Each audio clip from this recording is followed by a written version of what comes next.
At the moment, from what I'm told, on Leeds' side, they still deny to have a full agreement with any other club that is not Chelsea. So Leeds have an agreement in principle with Chelsea since Tuesday.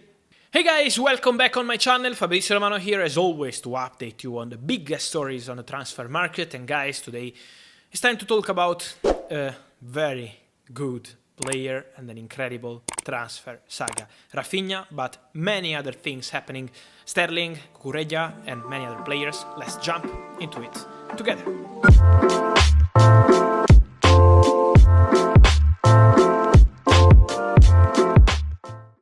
And so guys, I know that you are following this Raphinha story with incredible passion, because this is, I think, the beauty of the transfer market when this kind of sagas are happening with many clubs into the deal, with many things happening, with crazy changes every single minute. And guys, as of today, we have to mention that Raphinha is really pushing and waiting for Barcelona. He's waiting for Barca, as we know, since long time. It's always been his priority. They have this agreement on personal terms since last March, but also an agreement, of course, with Leeds is needed for Raphinha. And what's happening? That Raphinha and his agent Deco are trying to give Barca some time, some room, today, yesterday, in the coming hours, to find a solution and to find a way to reach a solution and to bring Raphinha to Barcelona. At the moment, from what I'm told, on Leeds' side, they still deny to have a full agreement with any other club that is not Chelsea. So Leeds have an agreement in principle with Chelsea since Tuesday, many days ago now. They have an agreement for £60 million add-ons included. They have an agreement on everything, and payment terms, as I told you, are not a detail, because payment terms are very good in this deal for Leeds from Chelsea.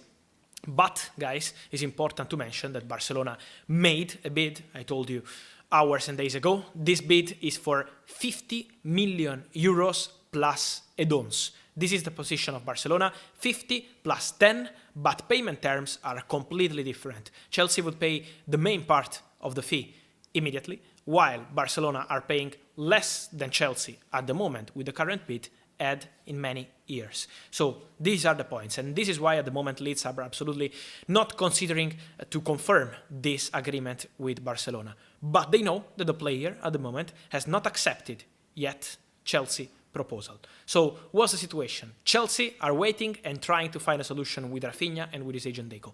But at the same point, Barcelona are fighting. They have an agreement with Raphinha and Deco, but still working with Leeds, trying to find an agreement with Leeds on their side.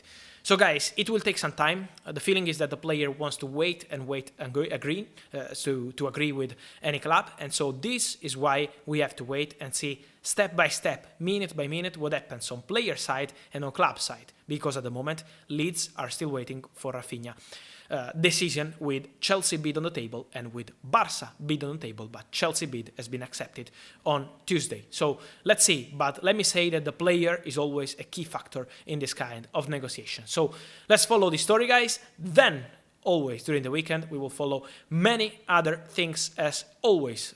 For example, one of the stories I wanted to explore with you is about Raheem Sterling, because Chelsea are progressing in talks with Manchester City for both Sterling and Ake. Both players would be keen on the move. Now it's time for Chelsea to reach full agreement with Manchester City on this deal with two players. Of course, are two separate negotiations, but we know how Chelsea are working with Manchester City on all the details, the formula of the deal, the payment terms. So there are some things to resolve before saying that it's done, but Chelsea are on the right track for Raheem Sterling, and they're working for Ake2 as centre-back. They will sign two centre-backs, and so De Ligt is the other main target, but it's still not a done deal. Let's see what happens with Koundé 2 in the coming days. Let me say that Man City, once they will sell at least one player between Sterling and Nathan Ake, or maybe both of them, at that point, Man City will submit a proposal for Marc Cucurella from Brighton. He's a top target for Man City. Let's see the negotiation with Brighton. It doesn't mean that it will be easy, but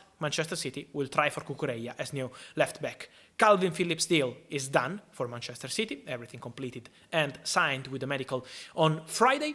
And so, let me mention the final one. Congrats again to Liverpool for Mo Salah contract extension. This is like a signing, guys. Let me say that this is like a new signing for Liverpool, because he was out of contract in summer 2023, but Liverpool, with their owners and with a really good salary to Mo Salah, he's going to be among the 5-6 best paid players in the world, and this is how Liverpool did it, changing the situation after Sadio Mane leaving the club, but then signing fantastic players like Darwin Núñez, fantastic talents like Fabio Carvalho, I love him, and Calvin Ramsey, and then extending Mo Salah contract during the summer.